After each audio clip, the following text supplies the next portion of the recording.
칠성기도로 부자가 된 교윤공 씨. 경기도 용인군 용인면 삼가리. 지금은 용인시 처인구 동백죽전대로 111-14의 화운사를 창건한 연한차씨 교윤공인데 호는 우암이다. 그는 경기도 수원시 출생인데 아버지는 서강공이요. 어머니는 인동 장씨인데 교윤공은 불행하게도 69세에 세상을 떠났다. 만약 생존하였다면 그가 병신생이니까 124세이다. 그런데 그는 69세에 고인이 되었다.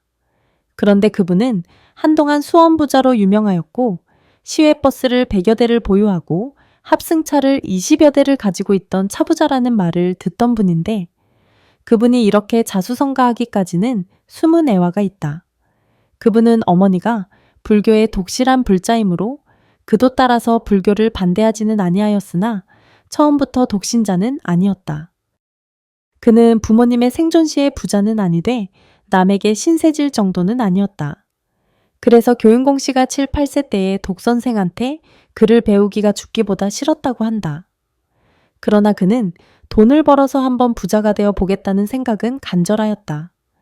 그래서 그는 15세 때에 혼자서 돈을 벌어보려고 장사를 시작하였는데 나이가 어리고 장사의 경험이 적어서 부모가 미천을 대주면 대주는 대로 실패하였다. 그래서 성패가 단안하여 벌기도 잘하였으나 실패가 더 많아서 필경에는 부모의 논맞이기까지 팔아 없애고 남의 집 셋집에 들어가게 되었다. 그래도 그의 어머니는 아들이 잘 되라고 허구한 날 명산승지에 기도를 끊임없이 하였건만 운이 돌아오지 않아서 그런지 성공이 더디었다. 이렇게 하기를 28세까지 고생을 하게 되었다. 그런데 누가 말하기를 사람이 부자가 되기 위해서는 성현의 도움을 입어야 되는 것이지 인력만으론 안 된다고 한다. 그래서 그는 그 말에 귀가 번쩍 뛰어서 겨우 몇십 원을 누구에게 빌려가지고 아무에게도 알리지 아니하고 관악산 연불암을 찾아가서 칠성각에서 칠성기도를 올리고 100일간을 정진하였다. 돈이 넉넉지 못하므로 기도법사도 없이 자수로 맞이를 짓고 공양을 올리고 7원 성군만 불렀다. 각 법당에도 공양을 올렸지만 주로 칠성기도를 하였다. 그리고 절이 퇴락한 것을 자수로 기와도 만지고 벽도 바르고 담도 쌓고 제단도 손질하여 절도량의 미화 작업에도 힘썼다. 이렇게 100일을 계속하고 마치는 날 밤에 꿈을 꾸었는데 점자는 태상노군이라고 하면서 나타나 큰 함지에 쌀이 넘치게 붓고 실한 타래를 걸쳐서 주면서 교윤아, 이것을 받아라. 네가 이것만 가지면 모든 것이 네 원대로 될 것이다. 한다. 그는 매우 기뻐서 고맙습니다. 잘 받아쓰겠습니다 하고 받았는데 깨고 나니 꿈이었다. 그러나 기분은 상쾌하였다. 그런데 하루가 지나서 우연히 친구 한 사람이 찾아왔다. 이 사람아 근간에 도무지 보이지 않더니만 이 상구석에 틀어 박혔었구나. 이제 장사는 포기하고 스님이 될 작정인가? 이 사람 별소리를 다 하네. 내가 장사하던 사람인데 왜 스님이 된단 말인가? 하도 답답해서 수양차 기도도 좀 하느라고 여기 와서 있는 것일세. 그런데 말이야, 다시 장사를 시작해야겠는데 미천이 없어서 앞이 캄캄하네. 자네가 주선하여 장사 미천을 좀 돌려줄 수 없겠는가? 장사하는 사람이 미천이 없으면 되겠는가? 내가 주선을 하여 보겠으니 어서 수원으로 내려가 보세 하고 권함으로 그와 같이 동행하여 수원으로 돌아와서 어떤 이에게 신용대부로 몇백 원 얻어서 약간의 물건을 도매 가격으로 사가지고 보따리 장사를 하며 수원을 중심으로 안중, 발안, 조암, 안성, 평택 등 각처의 장날이면 자전거에 물건을 싣고 다니며 도부를 하였는데 어디를 가든지 누구보다도 잘 팔리어서 항상 물건이 모자랄 정도였다.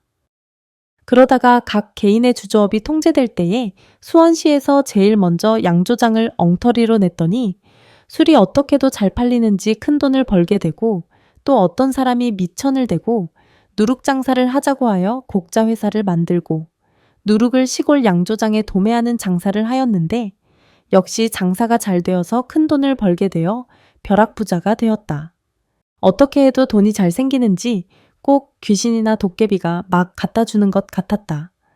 또 어떤 시골에 수백 마지기 전답이 말썽이 생겨 매매가 아니되어 헐값으로 매매된다고 누가 사라고 졸라서 마지못하여 샀더니 당년에 추수를 500석이나 받게 되어서 당년으로 논산값을 빼고도 몇십 갑절의 이익을 보게 되었다.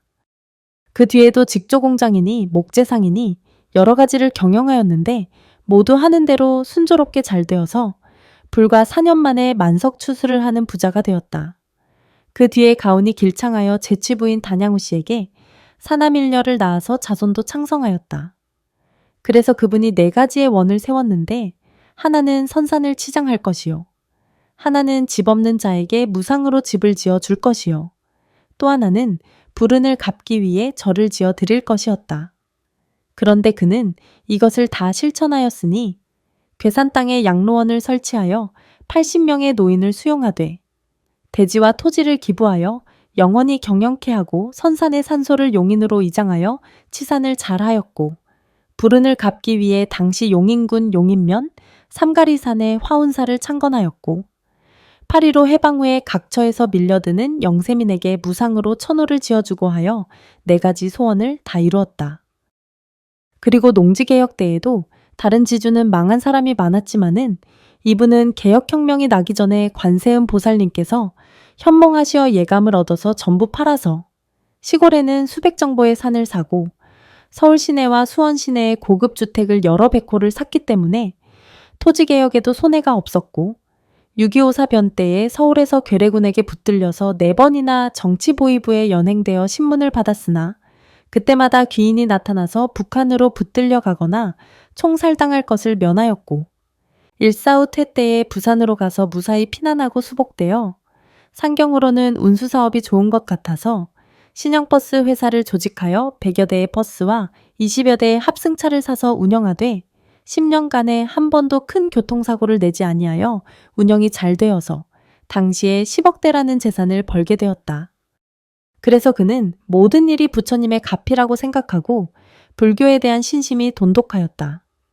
그분은 이미 돌아가시고 없으나 그 자제분들도 부모님의 유촉을 받아서 신심이 놀랍고 화운사에 대해서 적극적으로 보호하고 후원하여 화운사의 강당과 선원을 영원히 지속해 하여 주고 있다. 이 이야기는 입적하신 대은 대강백으로부터 직접 들은 이야기이다.